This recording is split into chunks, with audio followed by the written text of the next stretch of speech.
What's going on, YouTube? JT is reborn here, and welcome back to another edition of my Godzilla comic book reviews. And in this video, we're going to be talking about Starship Godzilla issue number 5. This one's written by Chris Gooch and artwork by Oliver Ono. And yes, we're actually going to stay. This is part of the Kai-Sei Era, of course. We're finally going to be up to date on some of this stuff instead of waiting like a month to catch up on things. So now that I caught up with comics yesterday, now that it's new comic book day, I don't want to fall behind anymore. So we're going to talk about Starship Godzilla first, since this is like the only Godzilla comic book being released this week. But yeah, so we came to find out, well, we kind of already knew this from earlier on, that Rohan had some deals done with the Xiliens, but we come to learn, like, he didn't actually kill anyone on his crew. He just more so stunned them, and for the one girl at the very beginning, he kind of sent her off to another planet with some money, and he has to keep this thing going because he lives in fear, and he wants to protect the people he cares about, but he's not above doing some things that'll kind of hurt them, but if it means keeping them safe and hating them, and that's kind of where we're at. But Ayan just, like, she can't deal with this because basically because of them trying to help Frey and, you know, that other girl that Ayan liked, it basically led them to the Xiliens to the planet where these rebels were at. And Ayan can't have these deaths on her conscience, and so she's going to try and make some sort of stand with what's happening. But she ends up getting shot in the process by Vera, the Xilien leader. But the Xiliens still kind of pay them off a little bit for, hey, you showed us where their planet was at. That's all on you, all those deaths. But here's some money and all that too. And, you know, Rohan's still trying to, like, live in fear of her and just kind of bend to her will and all that. But Ayan can't take this thing because all those deaths are going to be on her conscience, and she ends up getting shot in the process. And then it kind of issue ends on a bit of a cliffhanger where the Xiliens bring SpaceGodzilla to where Frey and the other rebels are kind of involved in that. I mean, I'm calling them rebels, but the Xilien enemies. So, and that's basically where the issue ends, on a bit of a cliffhanger with SpaceGodzilla getting ready to unleash hell after the Xiliens had kind of captured it. So, interesting cliffhanger. It's nice that things are kind of in the forefront now where we kind of understand Rohan's allegiance, I should say, because before it was like he just shot somebody, maybe he was just killing them. But the fact that it ended the last issue with Ayan getting shot, I'm like, boy, that'd be really anticlimactic if our lead character just died 4 issues in. But it would be kind of a neat twist, I suppose. But yeah, so he more so just stunned him, especially with the grandma kind of involved as well.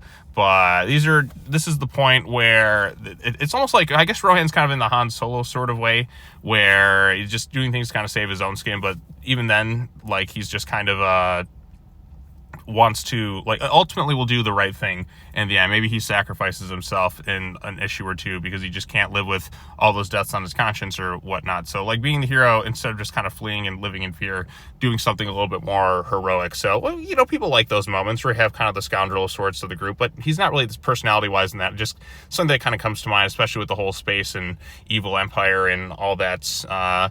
Yeah, I mean, artwork's pretty solid throughout the issue, I suppose. SpaceGodzilla at the end, I mean, I mentioned this before, I think it's kind of an interesting looking design. Definitely different than any sort of SpaceGodzilla design we've seen before. I mean, when it comes to SpaceGodzilla, he's just kind of had that set design, and it's barely been tweaked at all in all these years. So it's kind of neat to see, like, a little bit of a different color palette for the character compared to where he's always kind of been. I think, too, because SpaceGodzilla, as of right now, has only appeared on screen in one movie.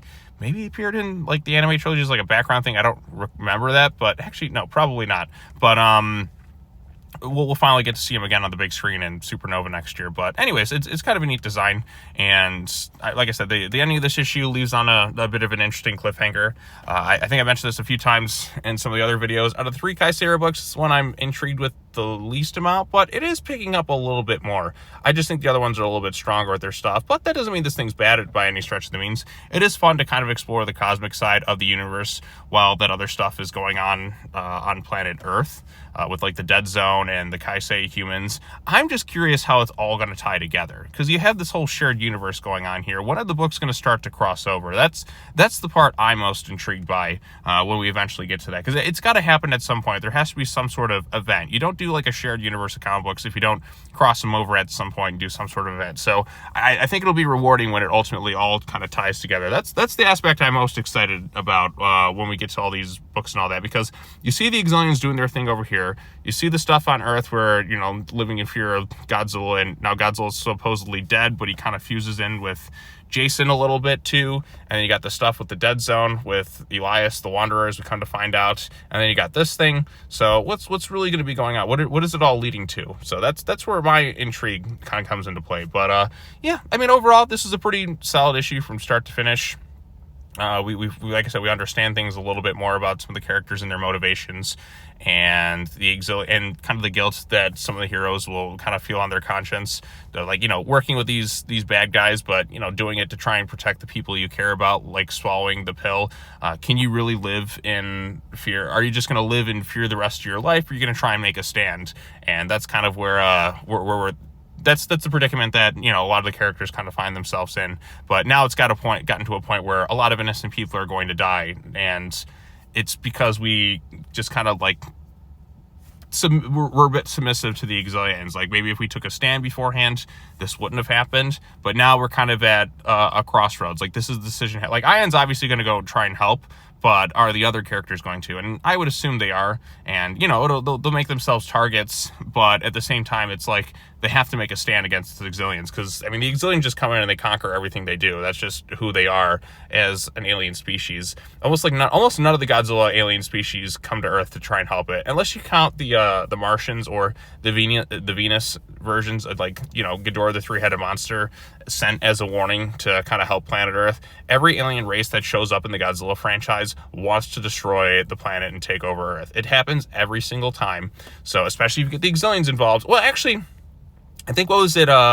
Here There Be Aliens, the Simians they were kind of operating in secret, but they did ultimately want to stop the Xiliens. So that was something a little bit different. But yeah, like, aliens always want to destroy things. Or I guess, Invasion of Astro Monster, Glenn the Astronaut, and Kubi Mizuno's character, I'm drawing a blank on her character's name off the top of my head. She kind of fell for Glenn, and ultimately, like, wanted to help Miss Nanikawa, right? That was it? Yeah, like, she ultimately, like, wanted to help in the end because she actually grew to care. So you'll have elements like that, but primarily the main, like, alien races always want to destroy the planet, and that's generally, like, the consensus. So yeah, it's whatever. I'm losing track of thoughts. But anyways, if you read the issue, what did you think of it? Did you like this thing? Did you dislike it? Post your comments down below. Like this video, share it with your friends, subscribe to your channel for more content, hit the bell for notifications, all that other fun stuff. And that's it for the Godzilla related comic book reviews for this week. Next week, I think we got the conclusion to Justice League vs. Godzilla vs. Kong #2. We got season 2 of Monarch is officially releasing next week. So there's going to be some Godzilla stuff occupying the channel, or at least MonsterVerse related and Godzilla, all that other fun stuff, basically for the starting like next week into like May. So you'll be seeing some sort of videos related to the stuff as we kind of go about throughout throughout the month of March. So look forward to all that stuff, and as always, take care now. Bye bye then, and I'll see you all in the next video. Peace out.